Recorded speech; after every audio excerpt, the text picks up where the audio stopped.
Happy New Year. Thanks for joining us on this special New Year's edition of Standup Comedy, your host and MC.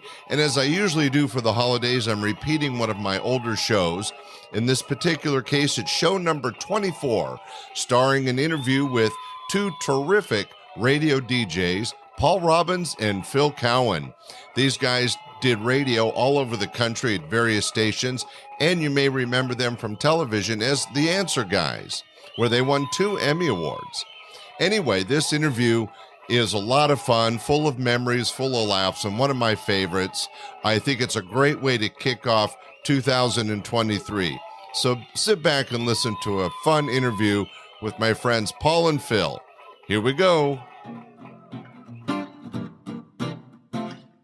This is another episode of Standup Comedy, your host and MC, celebrating 40-plus years on the fringe of show business. Stories, interviews, and comedy sets from the famous and not so famous. Here's your host and MC, Scott Edwards. Hey, and welcome to this week's show. To get things started off and kind of get a feel and excitement for this episode, here is a promo from back in about 1983. Enjoy. The name's Jack Hammer, paramedic. My partner Bill and I work the toughest beat in town. Tuesday through Sunday nights, our ambulance is parked right here in Firehouse Alley, outside Laughs Unlimited in Old Sacramento. The things we've seen this place do to people. That's right. Top-name comedy acts from L.A., San Francisco, New York. And now a full-service bar. Hey, don't get us wrong. We got a sense of humor. We think people should have a good time. Yeah, but Laughs Unlimited is just too much entertainment. Yeah, these comics are professionals, okay? New shows every week. Yeah, easy, Bill, easy. Guess some people can't take all that humor. They start laughing, they just snap. Here we go again. Come on, Bill. Right. Stand back. Back. Give him room. Eyes are rolled back. Oxygen, Bill. Start an IV. He's not coming around. Let's get him to emergency. Move. Right. Out of the way. Get out. When will you people learn? I'd like to know the name of the comic who did this. Who's in there? Find out who you're missing this week at Laughs. Call 446-5905 for details and reservations. Laughs Unlimited. Firehouse Alley, Old Sacramento. Well, that was a promo done for the club by two very special guys who are joining me in the studio today, Emmy Award-winning Paul Robbins and Phil Cowen. Welcome. Nice to have you here. Sound effects and everything. No, there's quite a crowd in here. Yeah, well, for a small room, we get a lot of people. Hey, it's so exciting to have you guys. And we've known each other 40-plus years. But we haven't seen each other in a while, so great to see you. You look good. I was trying to think on the way over here. I don't recall the last time I saw you. I can't remember. Well, we put it out of our minds. You just wanted to forget. It was so stinking long ago. I can't put my finger on when it was. Well, it had to be 20 years. At least. And this is what's great about this is that, and I found in interviewing other people I haven't worked with in a long time, that once you get going, it's like you saw each other a month ago. I mean, we look just history. The same. Yes, so it's not like anything's really changed. Yeah, I kind of gone the Jay Leno way, but good to have you guys here. And this podcast, we're going to go over some of the history of Laughs Unlimited, but really in this particular case, how it ties into the symbiotic relationship we had with you guys, starting with comedy, going into radio and promos like we just heard, and we'll share. And then I have some material later on that we'll share from Paul Robbins. Oh, man. But let's kick it off the right way. You guys met and started working together in Santa Rosa, right? Yeah, we were both at Santa Rosa Junior College, slightly overlapping there. Yeah. How about that? Yeah. And you were on separate debate teams, I believe. Well, yeah, we were speech team geeks, and we were never on the same team. We could go into a lot of details about this, but do you want to talk about the junior college speech team? No, I just want to set the platform because it led you to working together. Sure enough, yeah. And you're writers, you're performers. So how did that lead from that stage experience as speech geeks, into comedy and showing up on the doorstep of Laughs Unlimited? You'll have to talk to him. He was the guy that broke the ice at Laughs, which is how the rest of us ended up there. Yeah, this is Paul. Phil and I ended up after college working on a Department of Education project, producing educational radio dramas. We liked working together. And so we thought something might happen there, and nods to our old buddy Paul Kinney, who was a part of we were a trio.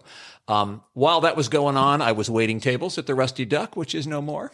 And I was, and I decided I'll take a shot at stand-up. And so I was probably 22 when I showed up on your doorstep. You were doing open mic nights. There were not a lot of locals giving it a try. No, we had just opened in August of 1980, and based on the video you and I saw right before we started taping this, you came to try out and started working really early. Yeah. Because we were still at the original club in the basement of the Delta King restaurant. Absolutely. Yeah. And I had an advantage. There weren't a lot of local people trying stand-up, and you were desperate. And so I think there was a contest that I won, and I ended up getting a week as the opening act. And so, yes, the Great Northern California Comedy Competition. You might have been in the first one. I won that, baby. Woo! Thank you. Yeah. Should we do more applause? And since there was nobody else, I was able to be your opening act, a number of times. And eventually you gave me chances to move up that ladder. So I was doing some stand-up. Phil was my buddy. We had worked on this project for the State Department of Education. And then we just wanted to keep working together.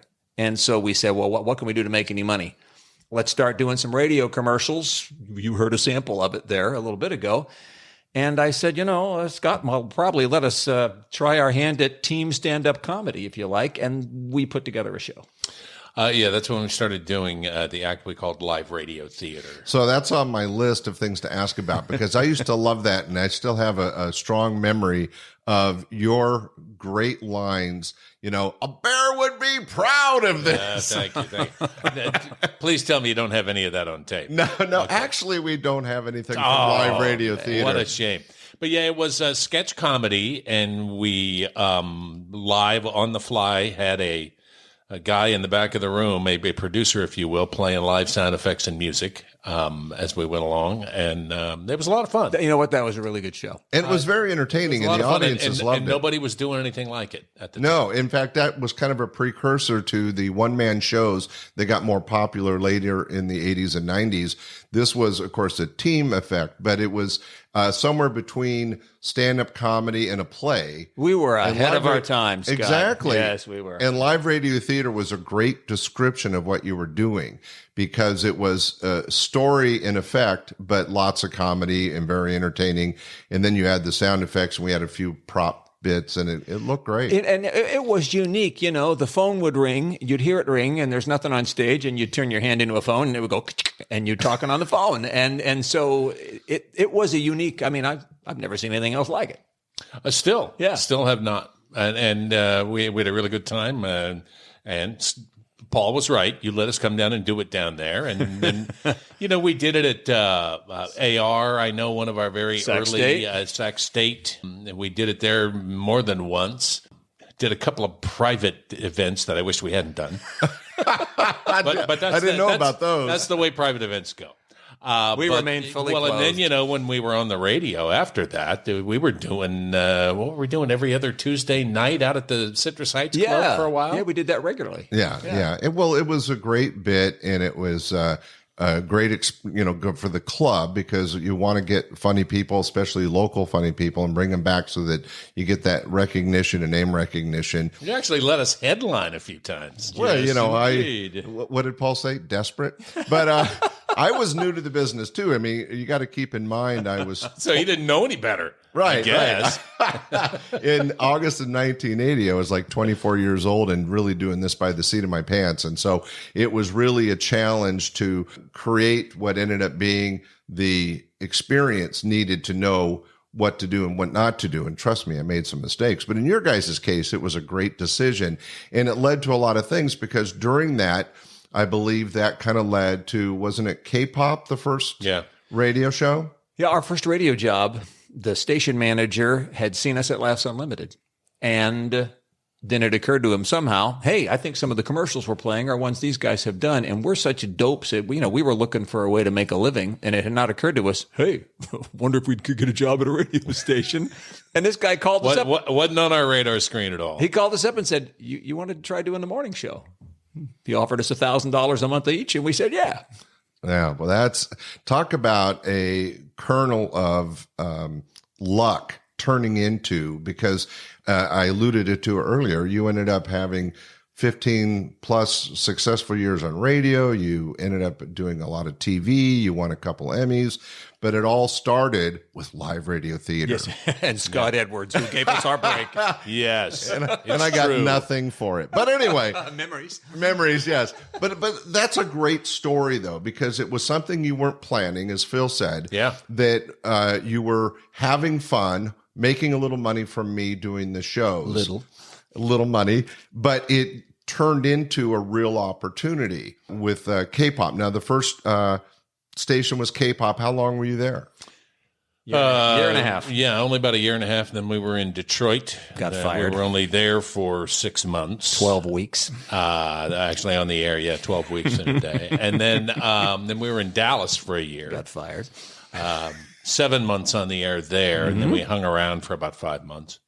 And then we came back. Our friend Paul Kinney stayed in Dallas then, and Paul and I came back to Sacramento, worked very briefly at Channel 3 on TV Light. Great show. Yes. That was a fun show. And I do have some episodes of TV Light. Oh, great.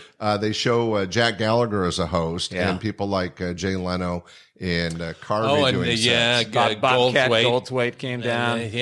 Jack got all kinds of people on that show. Yeah, it was a lot of fun. And TV Light was kind of a radio version of what you guys end up doing as a morning show, but being tried on TV, which was really new at the time. There was a few morning shows, but they weren't as loose and music oriented. Yeah, Again, ahead of our time. It was. It was funny. It was a goofy magazine show. That was a great show. Oh, that's a good way to put it. Yeah. But it was a lot of fun. Jack did a really great job as the host. It was all Jack. That lasted. What were we on? About 4 weeks. Longer than that. When you and I were on? Yeah. Really? Oh, yeah. No, boy, not much. I would have said 3 months maybe. Really? Yeah. Wow. So again, a new opportunity coming from comedy, taking you in different directions. Well, and I think one of the things we learned at that point, and it served us pretty well in the years to come, and I think is a good lesson for anybody, regardless of what business you're in. If you do everything that you can, if somebody says, "Hey, can you do that?" Say, "Yeah." Things kind of more people see you. Things tend to happen, and opportunities will present themselves. Yeah, well, that's exactly what would be good advice to anybody. Absolutely. You want to be available. That's just good career advice. Exactly. And don't burn bridges. We came back from Dallas and landed the Wait, what? we landed the job at Channel 3, and the station manager at the station that would become Y92, which was our long radio job, called us up and said, "Are you interested in doing morning radio again?" We said, "No, thank you. We're TV guys now." and Maybe you've seen our show. a couple of months later, they canceled the show.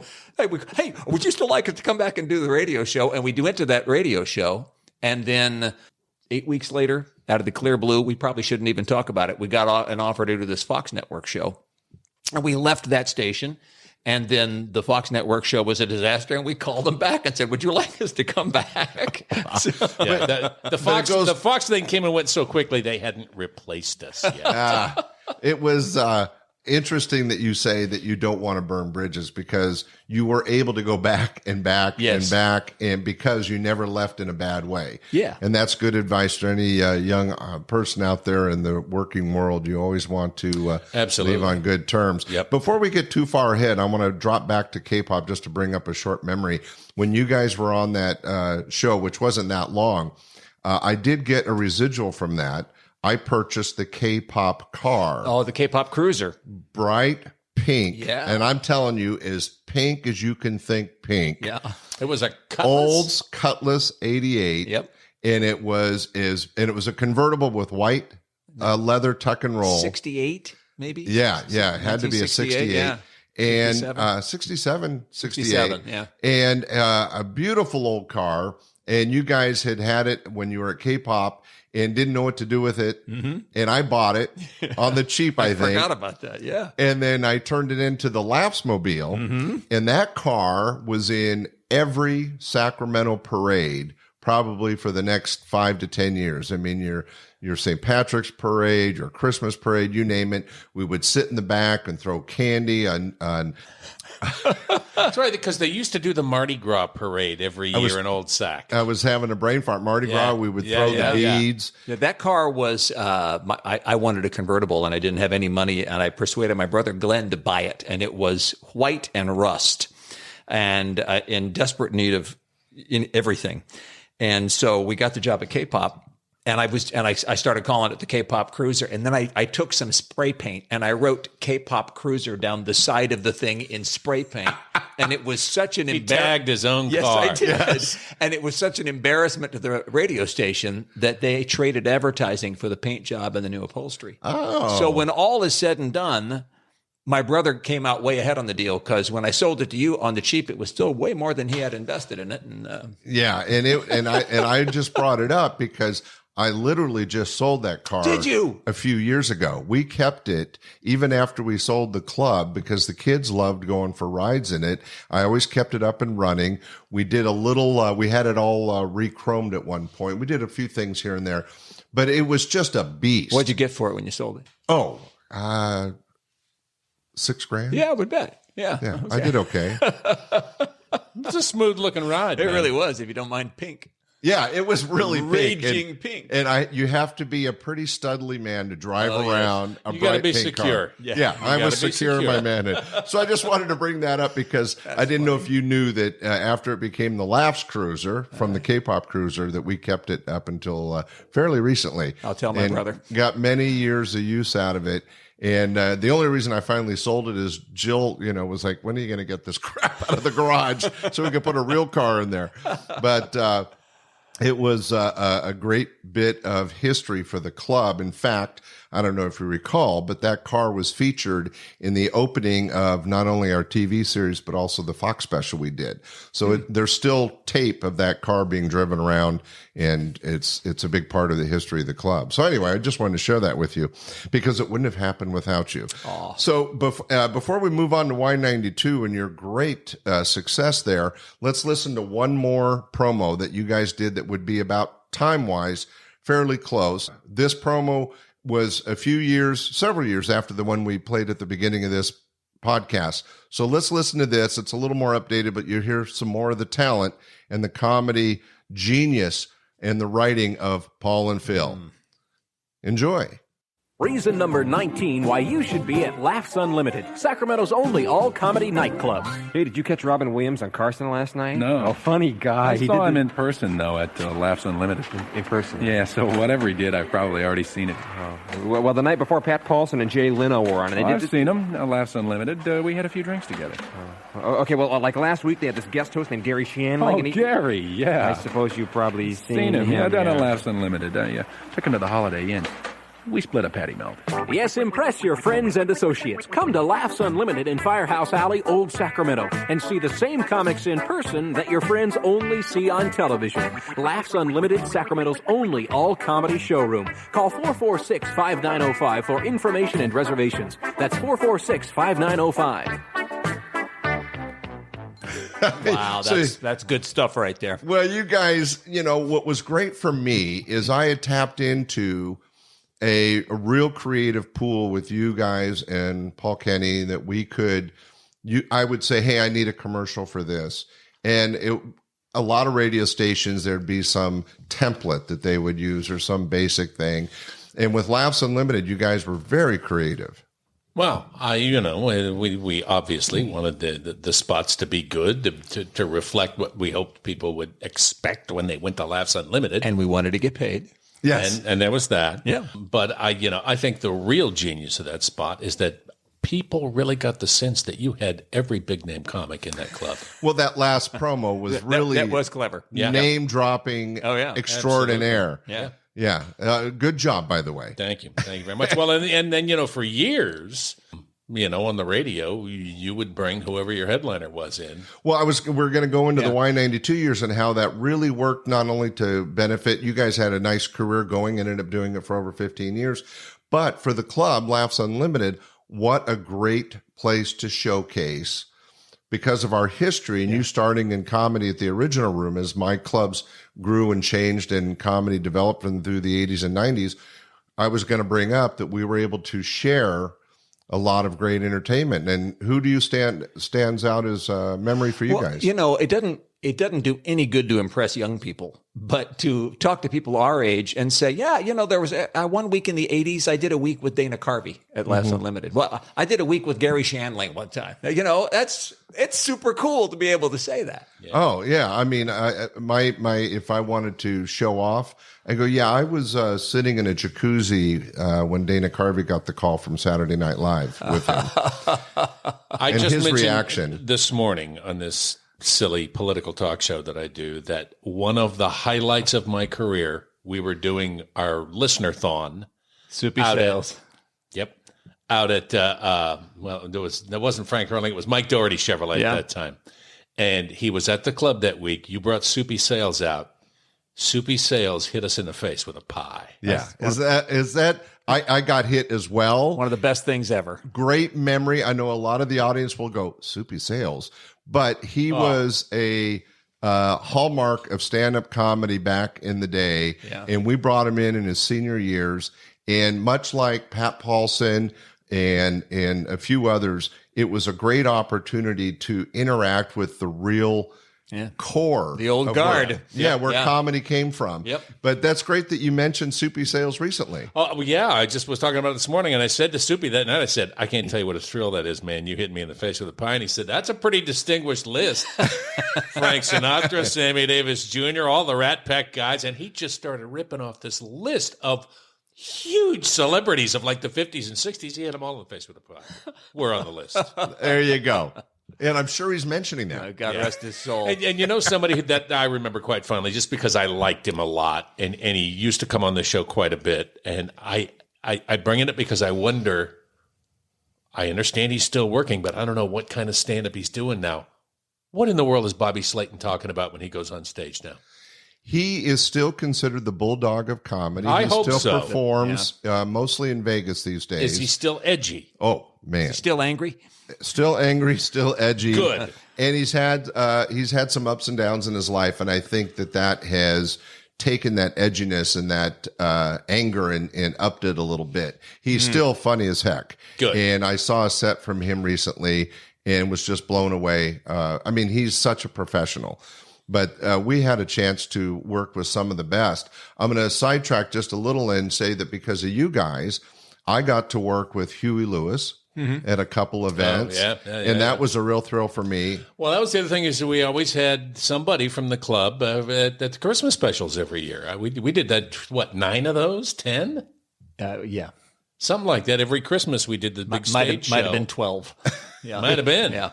And we had all kinds of comics down there. Bruce Baum, I think, did the Christmas special more than once. And for those who may not know the names, because they were not the top tier of TV stand-up comics, but, we got to pick the people we loved to come there. And, do people know the names Milt Abel and Steve Bruner and guys like that who could not have been...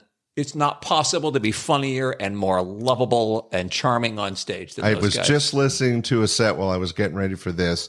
There was a somewhat famous time where Bob Worley was on Y92 with you guys, and he did his Elvis impression, the almost dead Elvis. And it's just, it was those kind of moments that made not only Laughs Unlimited more in the ear of Sacramento, but was also a benefit to Y92. Like I mentioned earlier, it was a real symbiotic relationship, and I think both grew from what started as you being an open micer. And separate from good for our show and good for your business, I'm glad I knew Dan, what's his name? 4 Stand-Up Dads. Dan St. Paul? Dan St. Paul did the Christmas special. So funny. And I still get Christmas cards from Don Friesen, right? Yeah. Don's a great guy. Just talked to him the other day. Unbelievably funny, and they're not the names everybody knows. But if you ever get a chance to see those guys, unbelievably. Well, funny. when you get a chance to listen to your own podcast, this one, in the intro, it says interviews of the famous and the not so famous. And I did that because That's us. well, you guys have an Emmy. You've been on TV. I haven't mentioned it, but you're the Answer guys, famous on the Discovery Channel. But there's a lot of comedy that came through the club that never made it because only the 1.5% make it to stardom, and we were lucky to have those. Yep. Jay Leno and Carver. We've already mentioned a few. Saget, and but there was a whole strong pool of talent that people wouldn't recognize their name that were extremely funny. Oh, there were a lot of headliners during that time that nobody would know now. I have to tell you a quick story.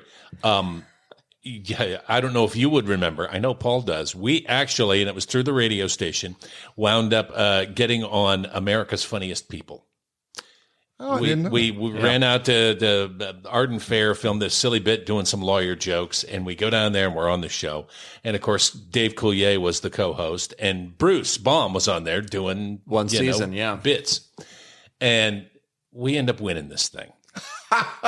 I don't think I know that. Yeah. We split the $10,000. We win the $10,000. One of the three finalists. Oh, look at that, we're a finalist. Oh, look at that, we won. Well, afterward, wow, that's amazing. You leave that stage and you go to one across the way, and they've got it set up there with catering, and the crew's gonna eat in between tapings, and they tell everybody who's on the show, come on over and you can eat with the staff. Okay, great. So we go over there. Well, we walk in the door. Here, we just won the thing.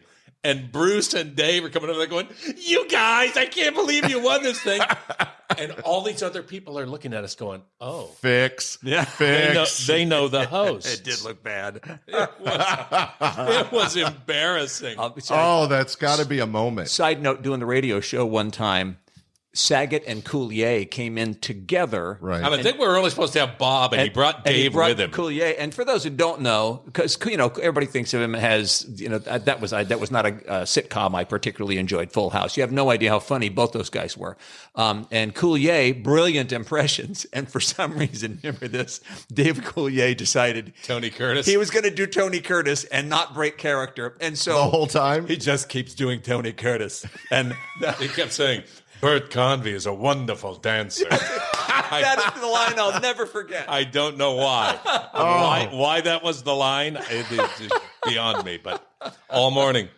And, and I'm so glad that you're telling these stories because we do have a great library of history, audio and visual of the experiences, but there was so much that you couldn't capture that were just moments. Yeah. And things like this that you couldn't plan in a million Comics years. backstage in the green room playing Missile Command while somebody else is out on stage. They were hilarious. Here's one of the best jokes I've ever heard, and I'm sure it was spontaneous and nobody else heard it. Backstage in the green room, and I don't know why you had this. It was as thick as two dictionaries, and it was something medical dictionary. I don't know why it was back there, but it was this medical dictionary. Bruce Baum picks it up and goes, "Oh, I love books like this. I go through and circle the mistakes." He just couldn't help but tell jokes. Right. Yeah. They're entertaining. Comics are some people say it's because they're underlying insecurity, but when they're around other comics, they're on. Yeah. It's rare that comics can sit together and not want to compete in a friendly way and be on and try to make the other guy laugh. I mean, quick side story. I was sitting at the original room. This is got to be 1981. And it happened to be Saget and Coulier. And we're sitting at a table after the show, having a drink and just BSing. And I see Dave and Bob passing something under the table, and they're not including me. So I'm feeling a little left out. And I finally go, hey, what the heck's going on? And they start laughing, and they pull up this note, and Bob Saget, who, Mr. Clean from Full House, actually had a pretty racy set, had folded up in a piece of paper some lint and had written on there, "Here's some of my pubic hair," and was sharing it with Dave Coulier, and they were passing it back and forth with little notes just to crack each other up. Yeah. I mean, it was strictly between them. I wasn't even included, and I'm sitting there. And it's interesting, the people who made it on TV and you didn't know them from their stand-up days, a great example is Harry Anderson. I did a week with Harry Anderson at Laughs Unlimited. I forgot about Great that man. one. And for those who don't know, he was a comic magician, right?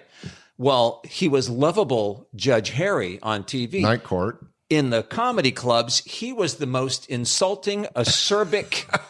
He was vicious. He was vicious, and it was great. Yeah, very funny vicious. But and like you said, Saget, he was not doing Full House when he was on stage. No, Bob used a lot of salty language.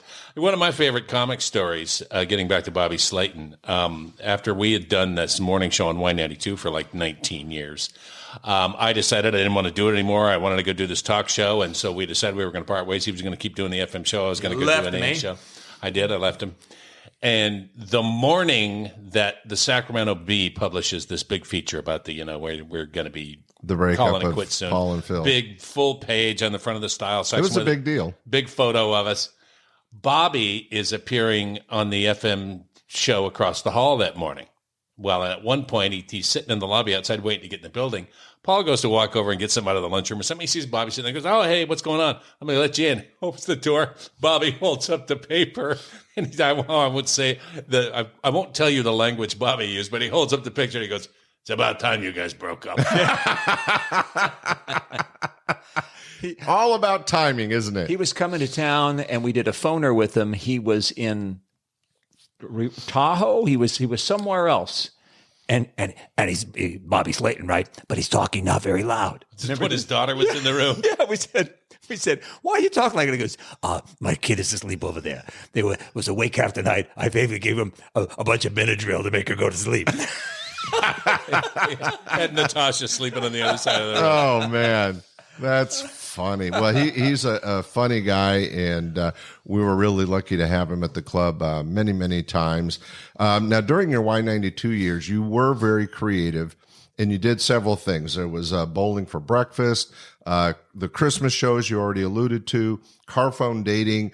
You had some real fun things that were all comedy based. Was there anything that stood out that really made it memorable, or were all just ways to interact with your fans? Yeah, I mean, I think you were just always kind of looking to keep it fresh and do something fun. But in a very real sense, if you're being completely mercenary about it, and I will, it was another opportunity to interact with fans. Yes, always. But you did make it fun. I mean, I went to many of those events, and there was never like a boring. I've been to lots of radio promos with other stations and even your stations, but the ones that you seem to do always seem to have a little more energy, a little bit more opportunity for fun, and that's a credit to your guys' sense of humor and interaction with your fans. And we only do 2 of those listener-thons. We did 2 of them. Yeah. It was like a telethon, but we were getting people to pledge listeners with a goal of 1 million new listeners, in an area where there weren't 1 million people. Make no mistake, the Paul and Phil show was super dumb, but we worked super hard at it. So you guys were great. Yeah. So there was a lot of being that dumb isn't easy. It's not as easy as it looks. No. The cliffhanger week, the week where we pledged all week long, there was going to be a cliffhanger because it was Who Shot JR. There was all the TV drama. shows were doing big cliffhangers, and we said, "Oh man, we got to have a cliffhanger." We promised a big cliffhanger on Friday. Steve Stizzo used to come in and play the accordion on our show, and we had Dina, the accountant, come in and shoot him. That's right. At the end of the show. And that was the cliffhanger? And the cliffhanger, we promised on Monday we'll resolve the cliffhanger.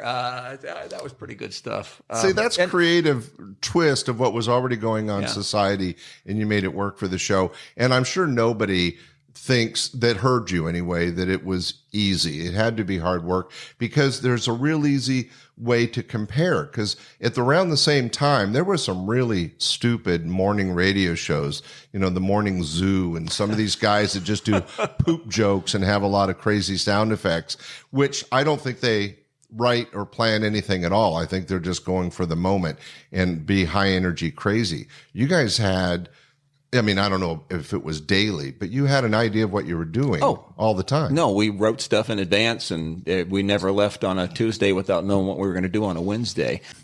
We almost at least once an hour. At least once an hour, we knew we would be doing something. There was one anchor thing every hour, and the Christmas special. And I should know. We might have done 12 of them. Every year, we did a live show in front of a studio. I mean, not studio audience. We ended up at the convention center. There were years when we had 1,600 people in there watching the show. Yeah. And that was super fun. You brought comics down, and we had name Huey Lewis in the News sang, and Richard Marx came down and sang, and those were John Tesh. John Tesh is hilarious. He is. Who would know? He was hilarious. Very down to earth and very funny. Yeah, I remember when we sent him across the street to go. You can take your picture with me. $5 to some charity, and he's over there taking pictures. The guys that just had his picture taken is walking away with our producers. He's going, "Hey, did you pay your $5? Yeah. Give me your $5. Come on, you took your picture." That was a challenge. With somebody in our audience, we gave them money we gave them $25 for every person they could get to pay $5 to get their picture taken with John Tesh, and Tesh was game. Oh, man. He was really. Well, before we get too far away from name dropping, I wanted to share that one of the special moments, and I still have the air check from it, for me and Bob, was Boz Scaggs came in and did Lowdown, just him and his guitar. Yeah. That was magical. Were you there that morning? Yeah. Oh, yeah. I still have that in the archive. I still have it, too. That's one of the few things I have. Yeah, he had a new album out, and he was out promoting it, which was uncharacteristic. It was called Sierra. Yeah, and he and another guy, there were two of them playing guitars, and Boz had not played his own guitar on his albums before that. And for guys our age, because the Silk Degrees album in college. Yeah. And he sat there and did some new songs, and he did Lowdown. That was really fun. I didn't know you guys were in the room that day. Yeah, and I wouldn't leave without getting an air check of it or a tape of it. And I still have it today. And Bob and I were talking about it and pulled it out. There's a few years back, but I mean, it's still something that we still remember very fondly. Yeah, and it's kind of like the Soupy Sales story. We had a lot of experiences with a lot of famous people and a lot of special people. Graham Chapman worked the club literally a few weeks before he passed away. I did not know that. Yeah. And that was we're such Monty Python fans. Yeah. That was just a moment for us. But those are moments that have all built up to a wonderful history. And I think that this podcast hopefully will share that if people stick to it and listen. So stay out there. Well, but the price is right.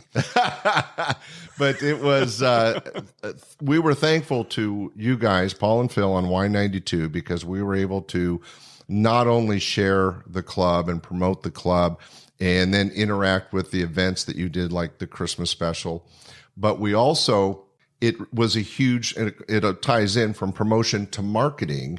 And I don't know if you remember, I would tout myself as pretty good at marketing. I made a deal with the radio station that if I paid for a $10,000 billboard and put your names on it, they gave me $20,000 of airtime, and I could do it on KFBK, which normally I couldn't afford. I don't remember that. You don't remember the billboard with "Listen to Paul and Phil" on Y92? It was up for months. But full size, the big one. The big paints. Yeah. Wow, I didn't know. So the reason I brought it up was that you take all these different aspects of guests visiting, to you guys talking about the club, to you showing up at the club, to billboards and going to all these special events. I go back to the term, it was a very symbiotic, everybody got something out of it. It was a win-win-win. And everybody had fun. Oh yeah. Man. No, they were good days. One more thing about Y92. I don't know where else you're going with this, but asking about it, what do I remember? One of the best broadcasts we ever did was the show we did from Sacramento, Kentucky. Oh, yeah. Did you know that? That was a lot of fun. We looked around. We found out there's 3 Sacramentos in the country. I did not know that. I don't know where the third one was, but there's Sacramento, Kentucky. It was like population 207. Wow. And we called them and we said, we're coming. And we got set up to broadcast from there. We got... We had T-shirts for everybody in town because you could, and and we did the show from Molly's Diner, and the whole town came out. Well, and the T-shirts that we brought, didn't we ask listeners, hey, if you've got a business, you got a T-shirt, as long as it says Sacramento on it, right. Send it to us. So we had Sacramento Fire Department. We were giving it to the fire department guys there, and we just had a bunch of T-shirts that said Sacramento somewhere. That's right. And we're interviewing these people from Kentucky that were. It was so interesting. They had a little concern. Are you guys coming to town to make fun of us?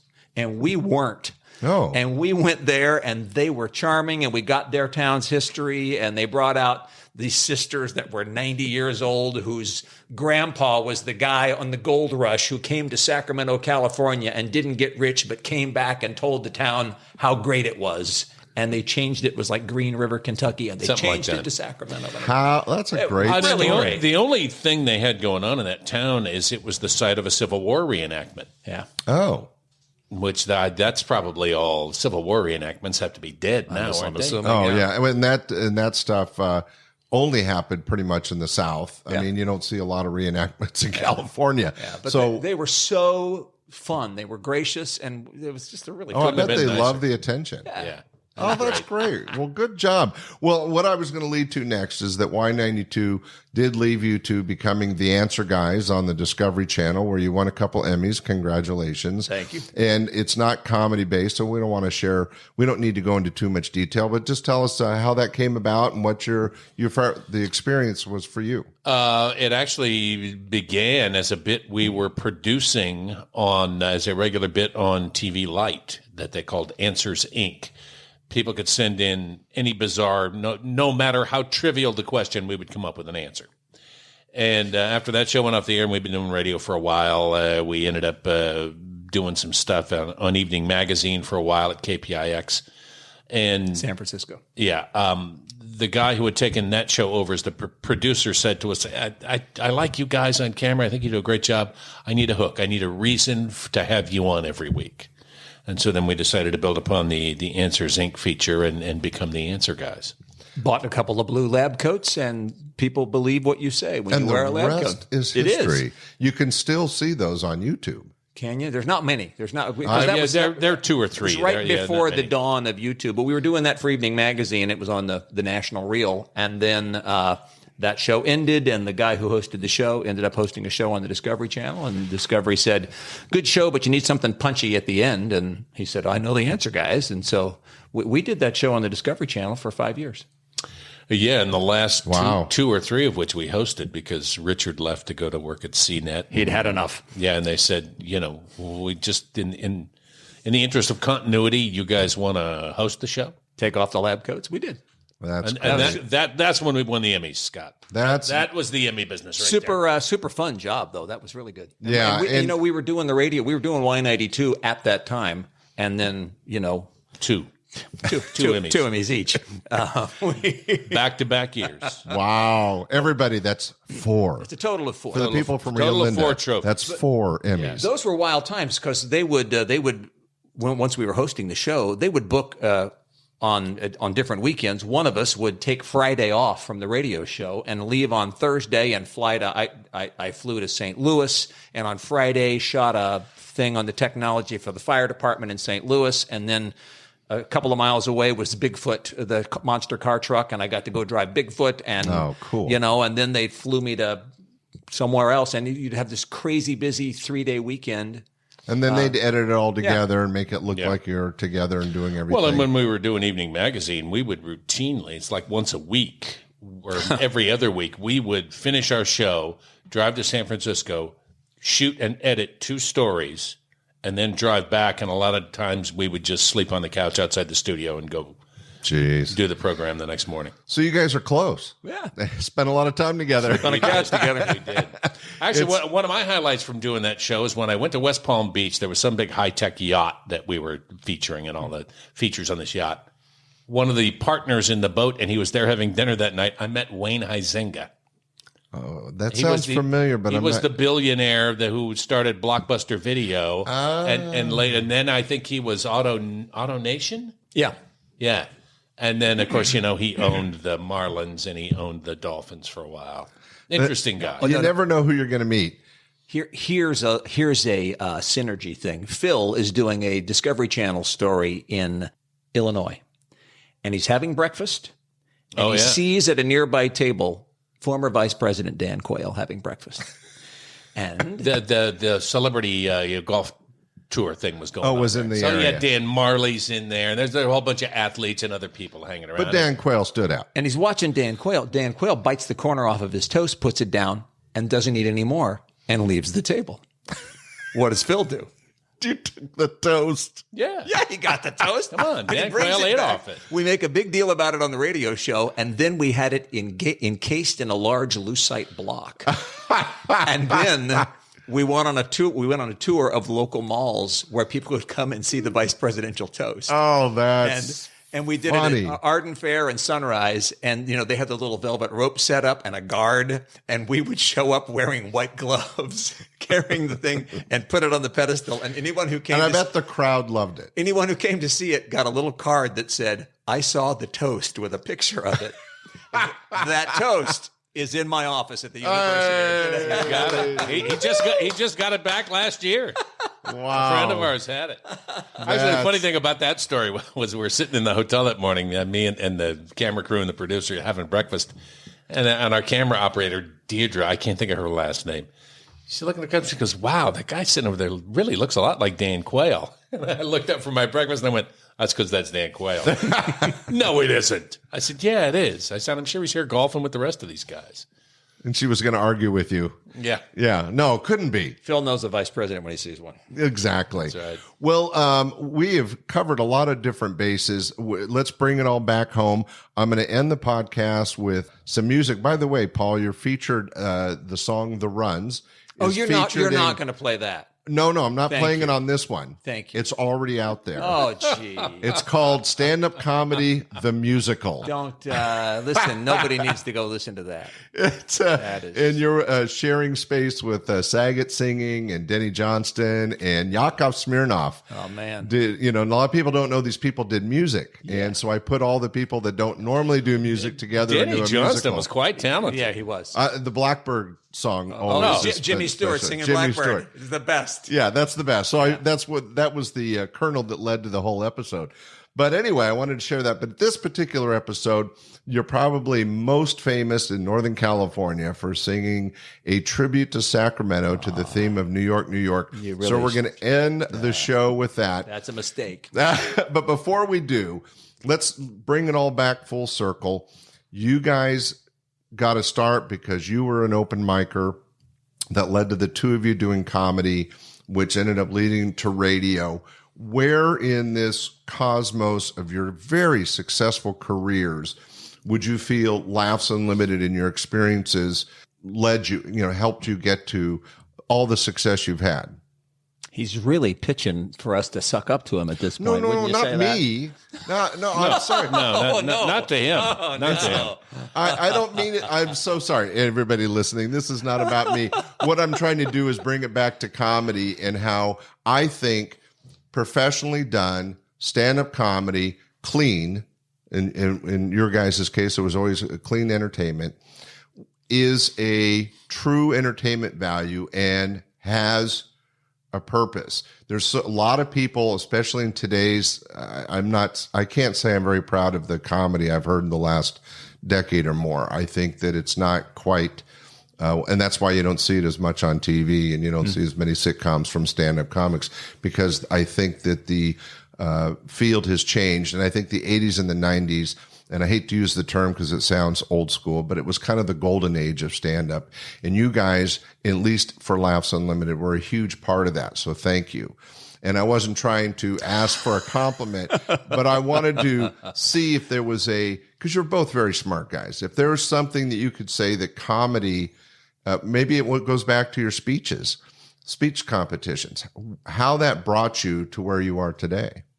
I will say, had it not been for doing stand-up at Laughs Unlimited, I wouldn't have gotten that first radio job, which led to the next thing, which led to the next thing. I mean, I have led a charmed life, and had it not been for doing comedy at Laughs, I have no idea what the path would have been. Well, even aside from Laughs, but the writing that you guys did in those early days and then continue to do into radio has its basis in comedy. Oh, yeah.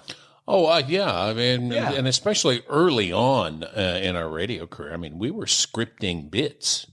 Oh yeah. The K-pop days. Did a lot less of that as we got older. But and talking about the value of clean comedy, and I'm seldom serious about the Paul and Phil show. There was, we were together for almost 18 years doing the Paul and Phil show on Y92. And for 18 years, the station wanted to make money. Our target audience was 25 to 54-year-old females. And, hey, here's two guys that are kind of likable, and they're married, and they got kids, and they talk about them. Let's hire them. For 18 years in Sacramento, there were two guys who, it was very evident, if you listened very long, loved their wives and loved their kids. And it was a funny show, but almost never at someone else's expense.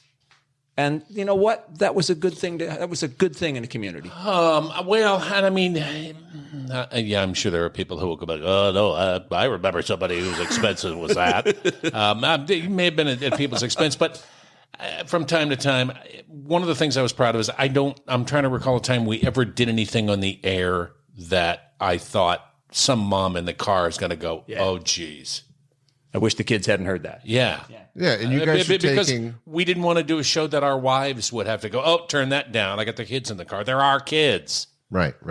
And you're taking pride in the quality of the effort you put out in your writing, and it all comes from that talent that you each had to bring ideas together in a humorous way and share them without offending, which very few people can do. I mean, we mentioned a couple, Milt Abels, Steve Bruner, but there's not too many. Bob Orley, I don't know, there's not a whole lot that you can get across. Bobby Slayton. No, he's not on the list. But you can relate to your audience. And I think that your core experience, starting from speeches to those early days at the clubs, led you to a lot of the successes and who you guys are.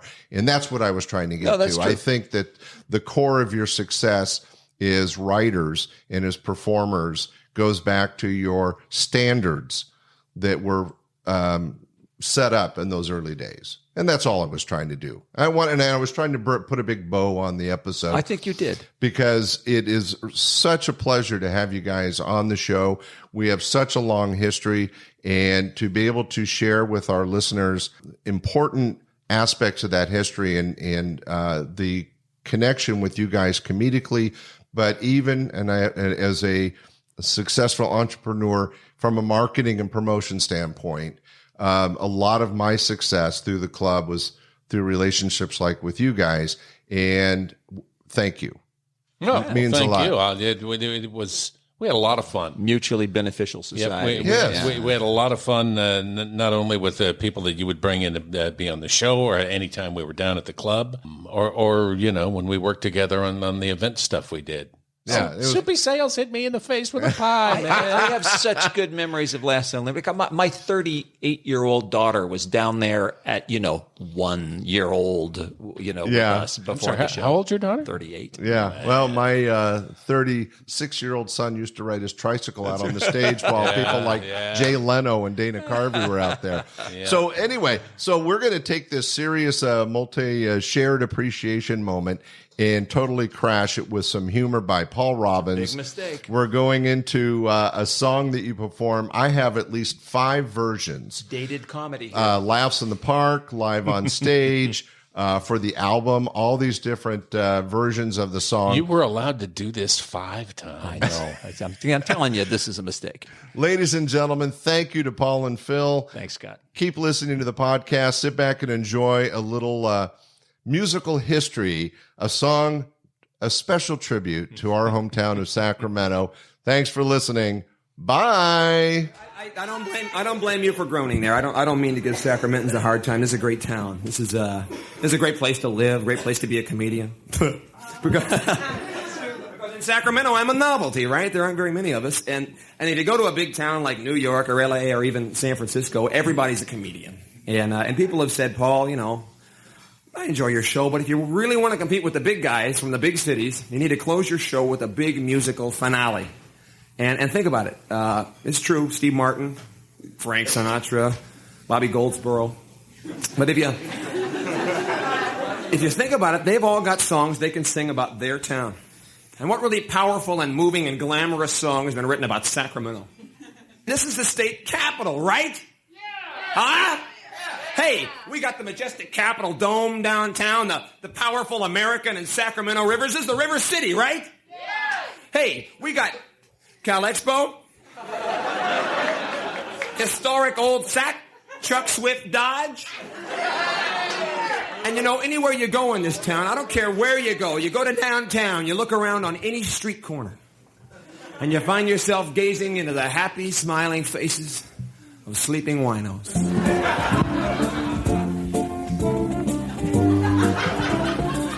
Start smelling the booze.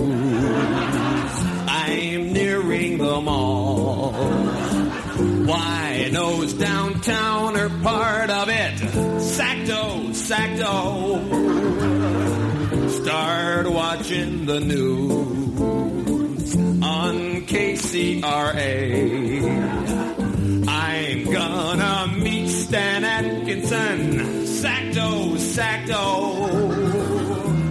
I wanna wake up down on K Street with all the drunks and find I'm part of a gang, one of the punks.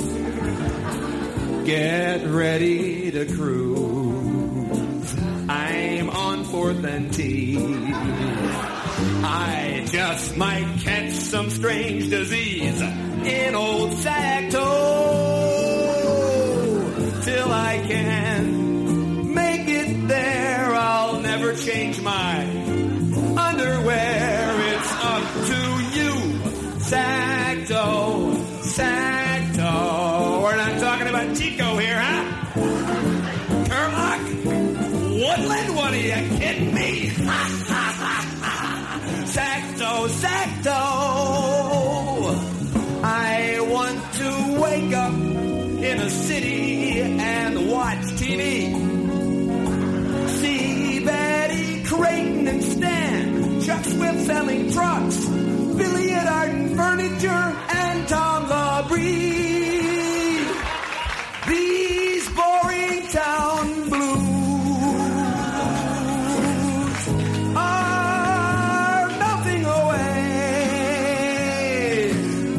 I'm gonna watch the pig bull start naked in old Sacto. And if I can make it there, I'll shave off all my pubic hair. It's up to you, Sacto, Sacto.